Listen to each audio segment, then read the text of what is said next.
Le temps de travail est une question extrêmement sérieuse. Ce n'est pas seulement sa durée et son intensité qui est en cause. C'est la façon avec laquelle il roule.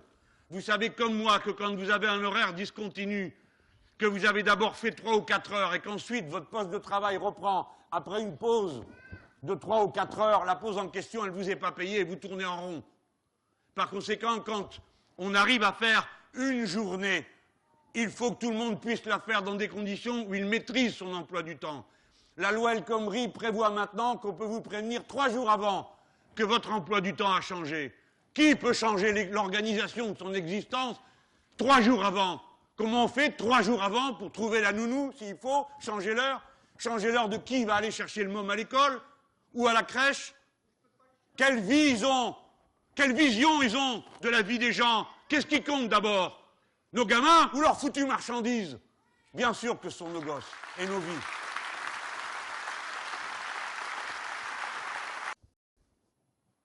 C'est cette brutalité-là qu'ils répandent. Les horaires de travail et la semaine, elle doit être la même pour tout le monde. Sinon, vous transformez votre maison en un hôtel-restaurant.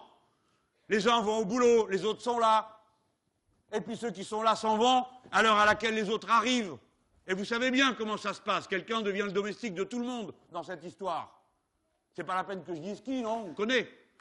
C'est-à-dire que tout ça, ça ne fait qu'une chose, d'un bout à l'autre, aggraver la situation des femmes au travail. Et tout ça est fait avec le propos et l'intention délibérée de faire que les femmes retournent à la maison pour que leur poste de travail soit occupé par des hommes et qu'on obtienne de cette manière la baisse du chômage, parce qu'ils savent que ça va finir par sauter.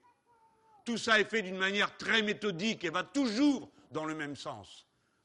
En ayant raccourci les délais pour prévenir d'un changement d'horaire, c'est d'abord les femmes qu'on élimine du travail, avec l'exemple que j'ai donné tout à l'heure.